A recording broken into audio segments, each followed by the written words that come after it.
বন্ধুরা, আজকে করলাম এগ চিকেন পকোড়া কারি।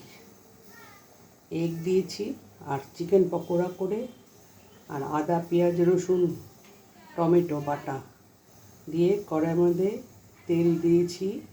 তেল দিয়ে একটু ঘি দিয়েছি, রসুন ফোড়ন দিয়েছি, জিরে ফোড়ন দিয়েছি, দিয়ে তেজপাতা ফোড়ন দিয়েছি, এলাচ দারচিনি লবঙ্গ ফোড়ন দিয়েছি, দিয়ে ওই বাটাটা আমি দিয়ে কষিয়েছি, দিয়ে আলু দিয়েছি, আলু দিয়ে আবার কষিয়েছি। কষানোর পরে যখন তেল ছেড়ে দিয়েছে তখন জল দিয়েছি।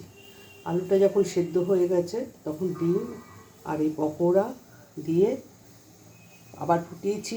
ফুটিয়ে ঘি গরম মশলা দিয়ে নামিয়ে দিয়েছি। কেমন হয়েছে জানাবে বন্ধুরা। আজকে এই রান্না করেছি।